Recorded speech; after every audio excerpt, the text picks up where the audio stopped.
Hallelujah. सबको जय मसीह की प्रभु यीशु के नाम से। और हम विश्वास करते हैं कि जो भी वीडियो हम लोग डाल रहे हैं आप कंटिन्यू देख रहे हैं, और जितने भाई बहन वीडियो को देख रहे हैं और जो नहीं भी देख रहे हैं, हम सारे लोगों के लिए दुआ प्रार्थना करते हैं। और आप देखें, और जब आप देखते हैं तो उसी के अनुसार आप अपने घरों में प्रिय भाई बहन प्रार्थना करिए। कोई भी चीजें अलग से हम नहीं बोल रहे हैं।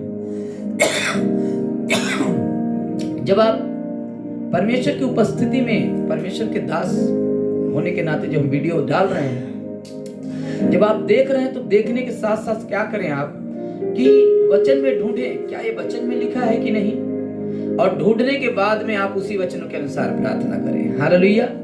क्योंकि मैं अंधेरे में नहीं, एकदम बाइबल से सिखा रहा हूं। तो गया बार हम लोगों ने सीखा पार्ट 1 में कि जब आप प्रार्थना करते हैं तो कोठरी को बंद करें, और भीतर में जो प्रार्थना करेंगे आप वो परमेश्वर सुनते हैं। हालेलुया। उसके बाद हमने सीखा कि प्रार्थना कब करना चाहिए। तो हमने सीखा सुबह के समय में, दोपहर के समय में, शाम के समय में 3 पहर प्रार्थना करनी चाहिए। और अगर कोई भी विपत्ति हमारे जीवन में है तो हम उस परमेश्वर के साथ बैठ के प्रार्थना करें। और आज प्रिय भाई बहन हम लोग सीखेंगे कि क्या प्रार्थना करना है, क्या प्रार्थना हम करें, किस बातों के लिए प्रार्थना करें, ये बहुत जरूरी है। आज प्रिय भाई बहन, जब भी हम और आप प्रार्थना में बैठते हैं, हमारे भारत के बहुत सारे भाई बहन, आपका ऐसा जीवन में आप आजमा लीजिए, ऐसा हुआ होगा जब भी हम और आप प्रेयर में बैठते हैं तो बैठते ही सबसे पहले प्रार्थना शुरू करते हैं, प्रभु मेरे घर में ये कमी है, गाड़ी दे दो प्रभु, घर दे दो, ये कर दो, वो कर दो। हम ये नहीं कहते हैं कि आप अपने घर के लिए, अपने जरूरतों के लिए परमेश्वर से दुआ ना करें, लेकिन हम ये कहते हैं प्रभु के लोगों कि आप एक बार जरा परमेश्वर के वचनों में जाके देखें कि वो कैसा प्रार्थना चाहते हैं, वो क्या करने के लिए हमें बोलते हैं, वो क्या चाहते हैं कि हम प्रेयर करें और किस बात के लिए प्रार्थना ना करें। ये बहुत जरूरी है प्रिय भाई बहन। और प्रभु के लोगों, जब हम परमेश्वर के मुताबिक प्रार्थना करेंगे, उनके अनुसार जब हम दुआ में जाएंगे, तो आपको हम बताते हैं कि स्वर्ग का द्वार खुल जाएगा और वो हमें और आपको आशीष करेंगे। हालेलुया। तो आज हम सीखने वाले हैं कि क्या प्रार्थना करें, किस चीज के लिए, किस बात के लिए दुआ करें। प्रभु यीशु मसीह अपने चेलों के साथ में हैं, और वहां बातें होते होते एक बात उठा, खाने वाली बातें आ गई वहां। तो परमेश्वर बोलते हैं कि मेरा भोजन, मेरा खाना ये है कि मैं मेरे भेजने वाले की इच्छा को पूरी करूं। हालेलुया। तो हमारे जीवन में यहाँ कितने अच्छे से हमारा घर है, कितने बड़े बिल्डिंग में रहते हैं, कितने बड़े गाड़ी में चलते हैं, कितने लोग मुझे जानते हैं, कितने बड़े बड़े पास्टर मेरे साथ खड़े हैं, ये मायने नहीं रखता है। प्रिय लोगों, परमेश्वर के लोगों, आज आप एक बात ध्यान से सुन लो। हमारे जीवन में सबसे महत्वपूर्ण ये मायने रखता है, क्या हम अपने प्रभु की इच्छा के अनुसार चल रहे हैं, क्या जैसा वो चाहते हैं वैसा क्या हम जी रहे हैं। बड़ा ही सरल है कि आसानी से किसी पे कुछ भी दोष लगा देना, किसी को कुछ भी बोल देना, बड़ा ही आसान है प्रिय भाई बहन।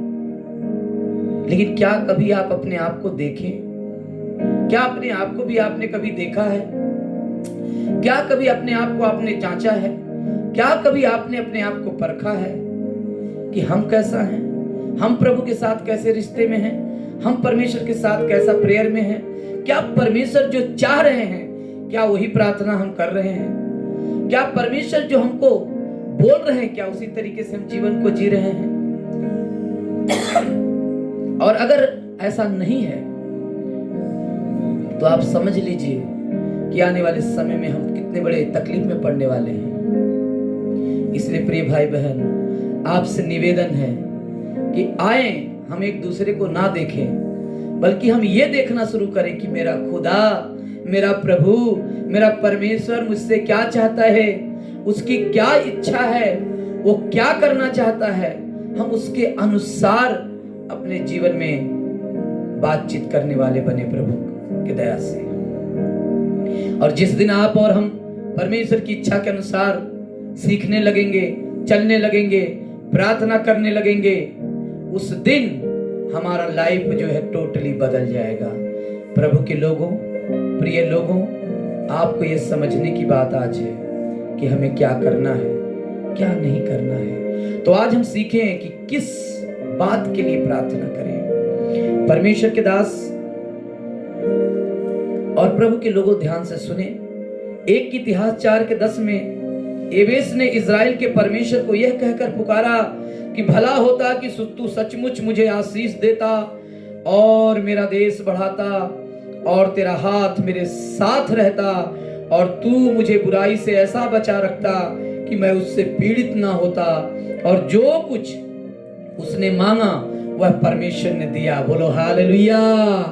जब आप प्रिय लोग परमेश्वर से प्रार्थना करते हैं और परमेश्वर से मांगते हैं, परमेश्वर से दुआ करते हैं, तो शास्त्र कहता है कि वो आपके देश को और आपके एरिया के ऊपर उसका हाथ रहता है। जैसे याबेश के प्रार्थना को उन्होंने सुना और याबेश कह रहे हैं कि मैंने उससे मांगा और परमेश्वर ने उसे दिया। हालेलुया। तो आप सबसे पहला प्रार्थना करें कि प्रभु हमारे भारत देश को बचाए, हमारे भारत देश पे दया करे, हमारे देश के लोगों को बचा ले, हमारे देश के ऊपर तेरी आशीष, हमारे देश के ऊपर तेरी महिमा, हमारे देश के ऊपर तेरा सामर्थ्य बरसने दे परमेश्वर। आपाशिके। उसके बाद नंबर 2, किस बात के लिए प्रार्थना करें? बोलते हैं कि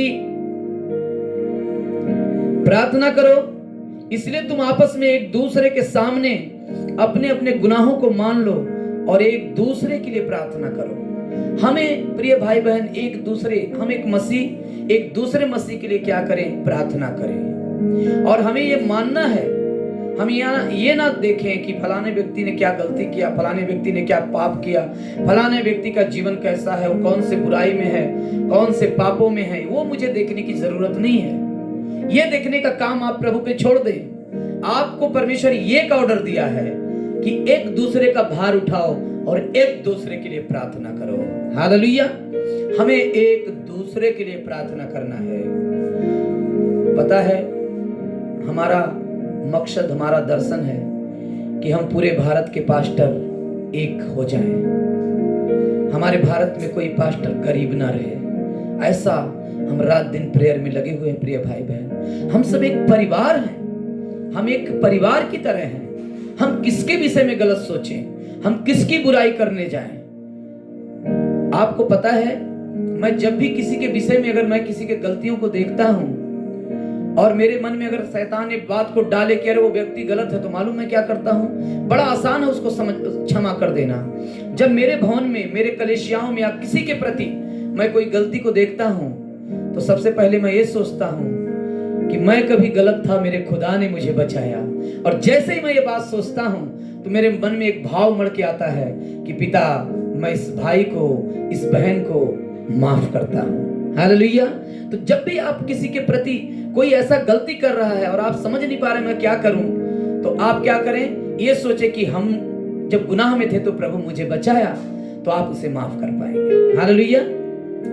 इसलिए आप एक दूसरे के लिए दुआ करें, एक दूसरे के लिए प्रार्थना करें, एक दूसरे के दुख के लिए, एक दूसरे के सुख के लिए आनंद मनाएं एक दूसरे के लिए। प्रिय भाई बहन, तो हमें प्रार्थना करना है अपने देश के लिए, हमें प्रार्थना करनी चाहिए एक दूसरे के लिए।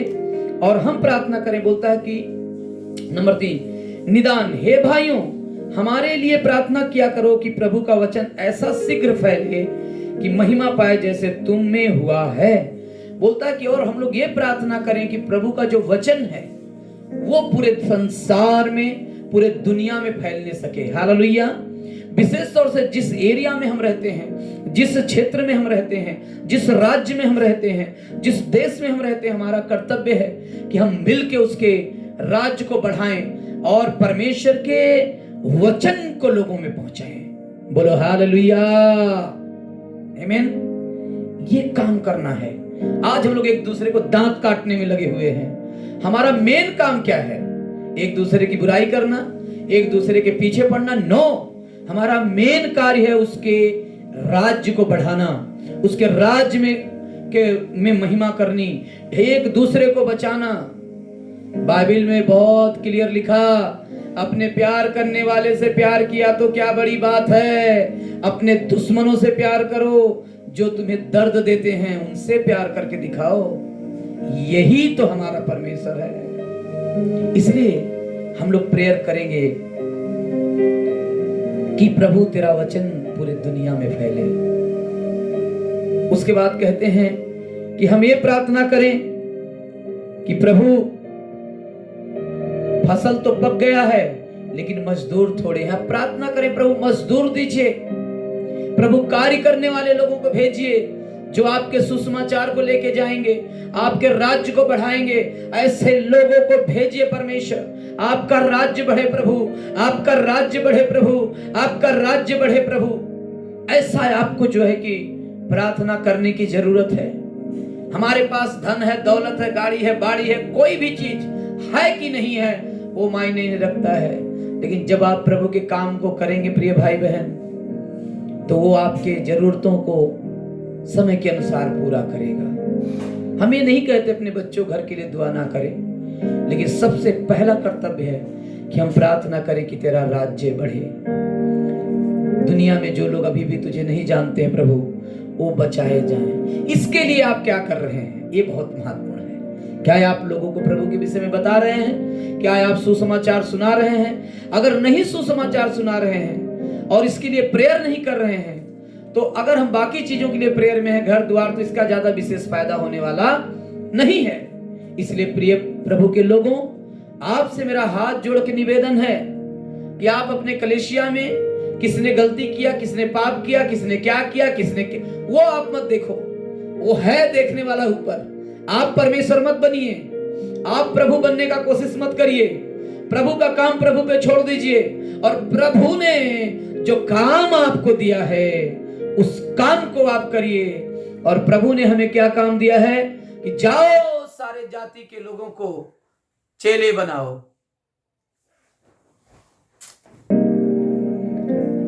हालेलुया। क्षमा चाहते हैं, थोड़ा सा कुछ इशू होने की वजह से वीडियो कटा, लेकिन आप पूरा इसको देखिएगा प्लीज। तो हम लोग सीख रहे थे कि हमें प्रार्थना किन बातों के लिए करना, इनको उनको देखने की जरूरत नहीं है।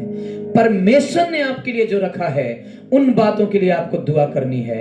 सबसे पहले अपने देश के लिए आप प्रार्थना करें, परमेश्वर के फसल के लिए प्रार्थना करें, मजदूर के लिए प्रार्थना करें, और ये प्रार्थना एक दूसरे के लिए हम लोग प्रार्थना करें। ये आज हमारी जरूरत है प्रिय। किस बात के लिए प्रार्थना करें? प्रभु घर चाहिए, बाड़ी चाहिए, अरे वो परमेश्वर जब अपना जान दे दिया तो आपको घर, बाड़ी, गाड़ी सब देगा। आपको जरूरत उसके राज्य को बढ़ाने का आज काम करें। उसके राज्य के लिए आप प्रार्थना करें कि हे स्वर्गीय पिता, जैसे तेरा राज्य स्वर्ग में है वैसे धरती पर आ जाए।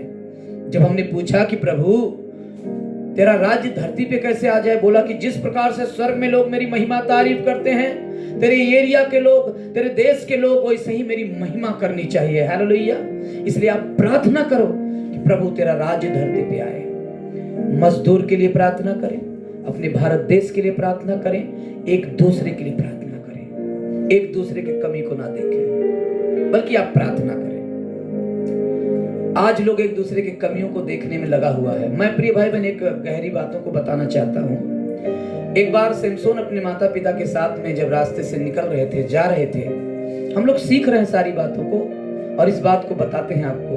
तो सिमसोन जाते समय क्या हो गया कि आप लोग पढ़े हैं, प्रभु के लोग हैं, आपको हम क्या सिखाएंगे, लेकिन जो बातों को रख रहे हैं उसको जरा गहराई से सोचिएगा। जैसे सिमसोन वहां से जा रहे थे और बारी से होकर गुजर रहे थे, तो रास्ते में एक शेर मिलता है और सिमसोन क्या करता है कि उस शेर को मार देता है, उसके जबड़े को चीड़ देता है, उसको मारकर फेंक देता है। और शास्त्र यूं कहता है कि जब फिर वो कुछ दिन के बाद उसी रास्ते से जब निकल रहे हैं, उसी रास्ते से जब आ रहे हैं, तो देख रहे हैं कि शेर जो है मरा पड़ा हुआ है। और शेर जो मरा है उसके पेट के बीच में, पसली के बीच में मधुमक्खी ने एक बहुत बड़ा छाता लगाया हुआ है। मधुमक्खी का एक बहुत बड़ा क्या है, छाता लगा हुआ है। अब देखिए कि वो जो है कि शेर के जो रीढ़ के अंदर में, जो हड्डियों के बीचों बीच में जो छाता लगाया हुआ है मधु का, शायद शेर मर गया है, शेर मर गया होगा, सड़ गया होगा, गल गया होगा, उसमें से बदबू आ रहा होगा, लेकिन जो उसके बीच में मधु का छत्ता था, सैमसन क्या करता है, उस छत्ते को हाथ डाल के उस छत्ते को निकालता है और उसके रस को क्या करता है, खाता है। बोलो हालेलुया। इस बात से हम क्या सीखते हैं प्रिय भाई बहन, कि हमारे कलीसिया में किसी के अंदर गलती है, किसी के अंदर गुनाह है, किसी के अंदर प्रॉब्लम है, आप उसके लिए दुआ करें, उसे समझाएं, उसके लिए प्रार्थना करें। एक दूसरे के लिए बोलता है कि प्रेयर करो।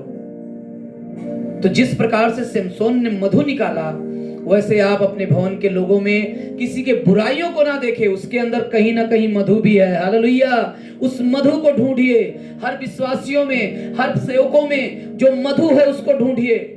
और जब आप उस मधु को ढूंढेंगे और जब उसको चखेंगे तो आपको पता चलेगा, वाह ये कितना अच्छा है। हालेलुया।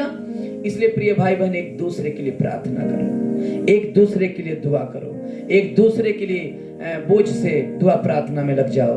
जब हम लोग एक दूसरे के लिए प्रार्थना करेंगे और अपने देश के लिए प्रार्थना करेंगे तो हमारा देश बदल जाएगा, हमारे लोग बदल जाएंगे। उसके बाद उन्होंने कहा, यदि तुम में कोई दुखी हो तो वह प्रार्थना करे, यदि तुम में कोई रोगी हो तो कलीसिया के प्राचीन को बुलाए और वे प्रभु के नाम से तुम्हारे ऊपर तेल मलकर प्रार्थना करें और विश्वास की प्रार्थना के द्वारा रोगी बच जाएगा। प्रभु उसको उठाकर खड़ा करेगा और एक दूसरे के लिए प्रार्थना करो जिससे तुम चंगे हो जाओ। बोलो हालेलुया। शास्त्र कहता है कि एक दूसरे के लिए, बीमारियों के लिए भी दुआ करो। ये मेरा वचन नहीं है, जो भी बातें मैं बोल रहा हूं ये प्रभु की उपस्थिति में और उसके वचनों से बोल रहा हूं। इधर उधर की बातें उठा के मैं नहीं कर रहा हूं। आपको समझने की जरूरत है कि जब आप प्रेयर में हो तो जो लोग तकलीफ में हैं, जो दुख में हैं, उनके लिए भी आप क्या करें, दुआ करें, उनके लिए भी आप क्या करें, प्रार्थना करें। प्रिय भाई बहन, प्रभु के लोगों, आपको ये बातें समझनी है, ये बातें आपको जाननी है। और जब आप इन सारी, बहुत सारा विषय अभी हम ऊपर ऊपर बता रहे हैं, आने वाले समय में और डीपर और डीपर और डीपर आपको लेके चलेंगे। प्रिय भाई बहन, आपको समझने की जरूरत है पिता कि हमारे जीवन में पिता का क्या योजना है, वो क्या चाहते हैं। आज पुलपिट में हम लोग एक पलक प्रचार करते हैं, हालेलुया, ये वो बहुत जबरदस्त, लेकिन दूसरे क्षण में दूसरे को ऐसे अंगुली दिखाते हैं कि अरे फलाने व्यक्ति ने गलती किया, तो तुझे परमेश्वर ने क्यों बचाया? क्या तूने कभी गलती नहीं किया था? क्या तूने कभी पाप नहीं किया था? अरे जरा देख अपने जीवन को कि किस जगह में तू था और परमेश्वर कहां से तुझे उठा के लाया। किसी को क्षमा करने की क्षमता हमारे अंदर तब आती है, किसी के लिए दुआ करने का पावर हमारे अंदर तब आता है जब हम ये सोचते हैं कि हमने भी कभी गलती किया था, तो हमारे दिल में लोगों के लिए प्यार आ जाता है। फिर हम लोगों के लिए दुआ करने लगते हैं, लोगों के प्रति हम दुआ में लग जाते हैं, लोगों को वो अच्छे दृष्टि से देखने लगते हैं। प्रिय लोगों, अपने आप को देखो, दूसरे को मत देखो। हमें अपना जवाब देना है, दूसरे का नहीं। बाइबल कहता कि अपना क्रूस उठा के चलो, दूसरे का क्रूस मत लो। अपना जवाब देना पड़ेगा प्रभु के सामने। एक दूसरे का क्रूस मत उठाओ, अपना क्रूस उठाओ। हालेलुया। जब आप अपने क्रूस को उठाओगे तो आप समझ पाओगे कि मेरा क्रूस कैसा है। इसलिए अपने आप को देखें। और आज हम लोगों ने सीखा कि प्रार्थना अपने देश के लिए करना है, एक दूसरे के लिए करना है, अपने कलीसिया के लिए करना है, बीमार भाई बहनों के लिए करना है। और नंबर 5 लास्ट, यदि कोई अपने भाई को ऐसा पाप करते देखे जिसका फल मृत्यु है तो वह प्रार्थना करे और परमेश्वर उसे जीवन देगा। हालेलुया। ये मसीहत का जीवन है। बोलता है कि तुम यदि किसी को गलती में भी देख जाते हो तो उसके लिए दुआ करो, उसके लिए दुआ करो कि परमेश्वर हमारे भाई को बचा। और पता है, आपके प्रार्थना के जरिए परमेश्वर बोल रहा कि मैं उसे जीवन देने वाला हूं। हालेलुया।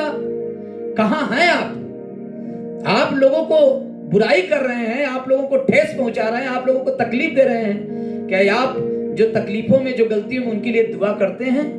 आपका पाठ किसी के गलतियों को देखने का नहीं है। परमेश्वर कहते हैं 1 यूहन्ना 5:16 में, यदि कोई अपने भाई को ऐसा पाप करते देखे जिसका फल मृत्यु है, तो आप उसके लिए क्या करें? प्रार्थना करें और परमेश्वर उसे जीवन देगा। बोलो हालेलुया, बोलो हालेलुया, बोलो हालेलुया। तो परमेश्वर जीवन देना चाहता है। आप कौन होते हैं? किसी को दोष लगाने वाले। समझ लीजिए, एक समय आने वाला है, आपको हिसाब देना होगा। जो गलती कर रहे हैं उनका हिसाब परमेश्वर समझेगा, लेगा कि नहीं लेगा वो प्रभु के ऊपर है। लेकिन आप जो एक गलती कर रहे हैं लोगों को ऐसा, ये आपको एक दिन जवाब देना पड़ेगा। इसलिए आप प्रार्थना क्या करते हैं? इसलिए प्रार्थना आज से करें कि प्रभु मेरा देश बचा लीजिए, प्रभु हम एक दूसरे को बचाइए, प्रभु आपका फसल पक चुका मजदूर दीजिए, प्रभु हमारे कलेशिया में, हमारे घरों में, देश में बीमारी हट जाए, प्रभु जो भाई बहन हमारे पाप में है उनको जीवन दे। हालेलुया।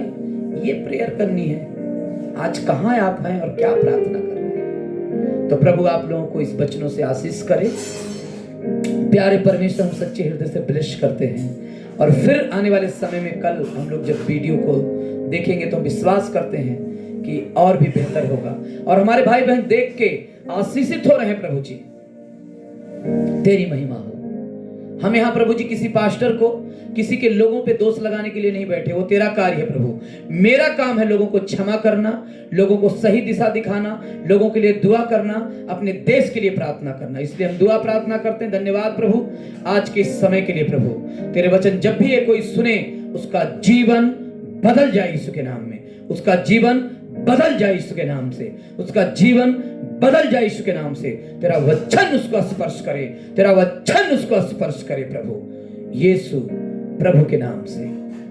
आमीन। हालेलुया।